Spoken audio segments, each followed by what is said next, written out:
안녕하십니까. 세븐데이스 뉴스 특별기획 시간입니다. 여러분들 오늘 아침에 눈을 떴을 때 한국 소식을 접하고 많이들 당황하시고 또 충격적인 분들 많으실 겁니다. 윤석열 대통령의 심야 비상계엄 선포가 급작스럽게 내려졌죠. 대한민국에서 비상계엄이 선포된 것은요, 1979년 이후 45년 만입니다. 당시 조치는 11.6 사건으로 박정희 전 대통령이 서거를 한 직후 이뤄졌습니다. 그리고 대한민국 시간으로 지난 3일 심야에 윤석열 대통령의 심야 비상계엄 선포가 급작스럽게 이루어졌죠. 정말 당황스럽고 충격적이다라는 반응들이 지금까지도 나오고 있습니다.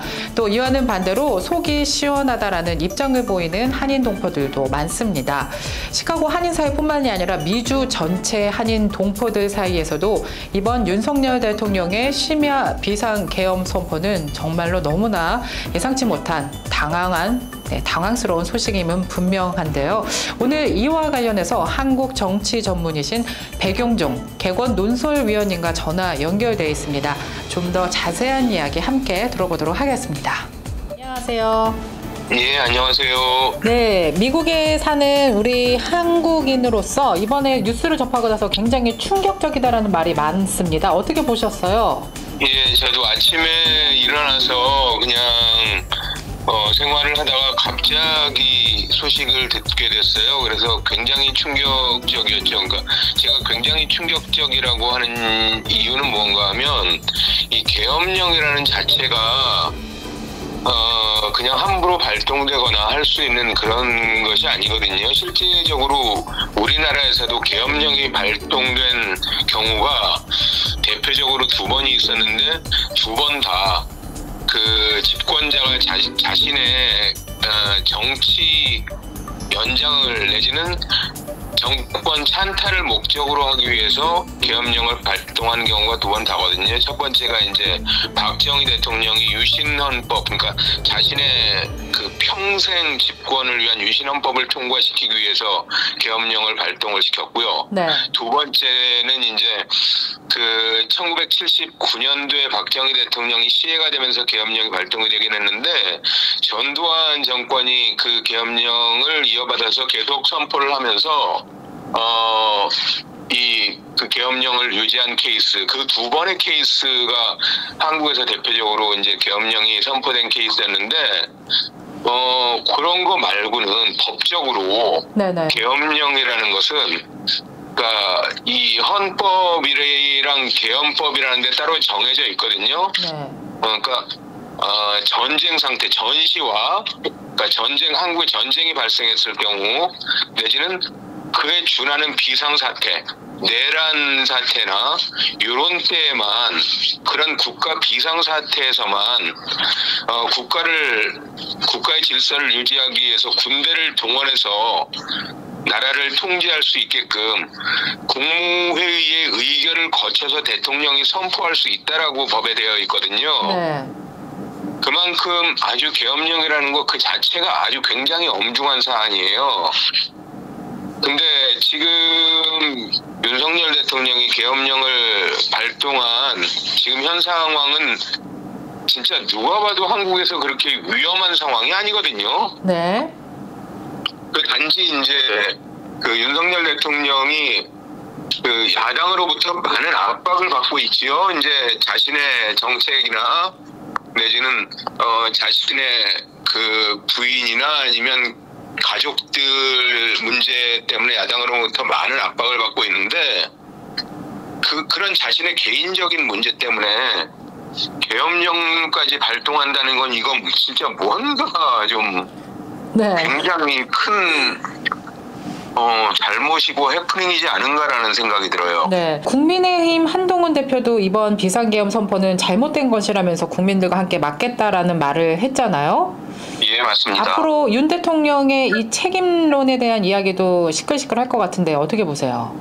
지금 일단은 뉴스도 방송에서 나오는 뉴스조차도 너무나 중구난방으로 이 소식 저 소식이 전해져 오기 때문에 처음에 들었던 소식은 이제 그 국무회의의 의결도 거치지 않고 그냥 대통령이 독자적으로 선포했다. 그렇기 때문에 이것은 위법한 명령이고 위법한 행동이다.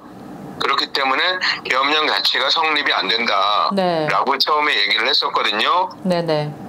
그 국무회의의 의결을 반드시 거쳐야 된다는 게 제가 조금 전에 말씀드렸듯이 계엄령이라는 게 그게 그 엄청나게 국가적으로 중차대한 사태이기 때문에 사태일 때만 선포할 수 있는 것이기 때문에 반드시 국무회의의 의결을 거쳐야 하는데 그럼에도 불구하고 국무회의의 의결을 거치지 않고 선포했다는 건 헌법에 위반된 위법한 행위다라고 한동훈 대표도 이제 비판을 했었습니다. 그래서 당연히 이번에 계엄령은 그 위법한 행위이기 때문에 당연히 폐지가 되어야 된다. 라고 주장을 했었던 거고요. 근데 네. 지금 또 언론에서 방송되는 거 보면 뭐 국무회의 의결을 거쳤다라는 얘기도 나오고 있는데 네. 나오는 얘기도 있고 그런데 실질적으로 윤석열 대통령이 그 조금 전에 계엄령을 해제하겠다라고 발표를 했을 때는 또한 어떤 언급이 있었냐면 그 새벽이기 때문에 국무위원들이 아직 다 회의에 참석을 못해서 회의를 정식적으로 개최는 못했다. 그렇기 때문에 그 국무위원들이 다 청와대로 그 대통령실로 모이는 대로 회의를 소집해서 계엄령을 해제하겠다라고 했는데 저는 이것도 이해가 안 되는 게 6시간 전에 모여서 회의를 해서 정상적으로 회의 통과를 해서 계엄령을 선포해놓고 그러면 그 계엄령을 선포하고 나서는 어마어마한 국가적으로 중차대한 시기인데 집에 가서 잠을 자다가 지금 아직 안 나왔다는 얘기인지 국무위원들이 네. 예, 저는 그것도 이해가 안 되고요. 네. 어쨌든 야당뿐만이 아니라 여당 그 대표까지 이번 계엄령에 대해서 굉장히 비판적이고 위법적인 위헌적인 사태다라고 지적을 했을 만큼 이번 계엄령은 제가 보기에는 말도 안 되는 네네. 그런 선포거든요. 네, 맞습니다. 윤 대통령의 이 느닷없는 비상계엄 선포에 대해서 지금 대한민국은 물론 미주 사회, 한인 사회도요, 엄청난 당혹스러움을 감추지 못하고 있어요. 물론 뭐 6시간 만에 계엄 해제가 선언됐지만 그 앞으로의 일이 어떤 일들이 좀 벌어질지에 대해서 혹시 예상하는 그 가능성에 대해서 얘기를 해주실 수 있을까요? 일단은 저는 두 가지로 보고요. 첫 번째 제가 가장 우려스러운 건 이런 대통령의 독자적인 쉽게 말해서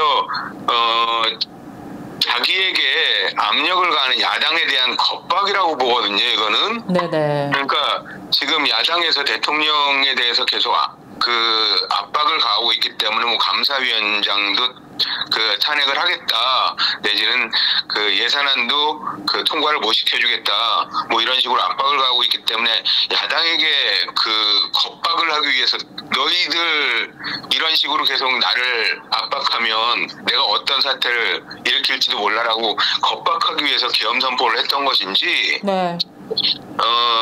도대체 무슨 의도로 계엄 선포를 이렇게 일방적으로 그냥 독단적으로 제가 독단적으로 했다고 말씀드리는 이유는 지금 뉴스를 보면 청와대 참모진들조차도 10시 넘어서 뉴스를 통해서 계엄이 선포됐다는 걸 그렇죠. 알았다는 참모진도 있어요. 네네. 그래서 그 지인들과 식사를 하다 말고 급히 청와대 대통령실로 들어갔다는 참모진도 있거든요. 네. 그렇다면 그것은 진짜 윤석열 대통령 독단적으로 했다는 얘기거든요. 네. 참모진들의 조언도 구하지도 않고. 네. 근데 왜 이렇게 독단적으로 했는지 참 윤석열 대통령이 이 국정 운영을 앞으로 어떻게 하려는지 우려되고요. 제가 가장 걱정되는 거는 이제 이런 계엄령 선포는 미국 바이든 대통령 포함해서 전 세계가 다 이번 계엄령 선포에 대해서 굉장히 우려를 표했거든요. 네. 그런 만큼 지금 한국의 국가 신인도가 네네. 이런 진짜 잘못된 진짜 판단으로 해서 거의 뭐 10년 이상 후퇴하지 않나. 네네. 그러면은 맞습니다. 경제에 미치는 파장도 엄청나거든요. 쉽게 말해서. 네. 가장 제가 우려되는 거는 바로 그 한국의 국가 신인도 하락 부분이고, 예. 두 번째로 예상할 수 있는 건 이제, 본격적으로 이제 여태까지는 야당에서 그 윤석열 정부에 대한 견제와 그 다음에 뭐 요런 데 치중을 했다면, 앞으로는 윤석열 대통령 탄핵에 그 야당의 정책을 오히려 집중할 것 같다는 그런 느낌이 들거든요. 네네. 제가 보기에 이번 계엄령 선포는 진짜 충분히 탄핵될 만한 그런 해프닝이거든요. 이 단순한 해프닝이 아니라 탄핵에 이를 만한 그런 엄중한 대통령의 판단 오차. 네. 이라고 할까? 네네. 그렇게 생각이 되거든요. 네네. 그래서 앞으로 연말 전국이 굉장히 소용돌이칠 가능성이 크고 그래서 전국이 혼란스러워질 가능성이 크고 여당도 한동훈 대표가 이제 이번 계엄령은 위헌이다. 그러니 즉시 해제돼야만 한다라고 할 만큼 여당도 이제 윤석열 대통령 탄핵안을 야당이 제시를 하면 네네. 그거를 거부할 만한 명분이 그만큼 약해졌다는 거죠. 네. 전국은 윤석열 대통령의 탄핵 정국으로 가지 않을까라는 생각이 좀 듭니다. 네. 이 민주국가로의 국가 망신이라고까지라는 말이 나오고 있습니다. 객원 논설위원회 입장에서 봤을 때 왜 윤석열 대통령이 왜 갑자기 이랬는지에 대해서 혹시 뭐라고 답할 수 있을까요? 글쎄요, 제가 보기에는 지금 계속적으로 이제 가족들에 대한 압박, 가족이라고 하면 대표적으로 자신의 부인이겠죠. 네. 부인에 대한 압박, 그리고 자신의 정책 수행에 대한 압박. 네. 실질적으로 윤석열 대통령이 대통령에 당선되고 나서 많은 인사권을 이제 자신이 지휘했었는데요.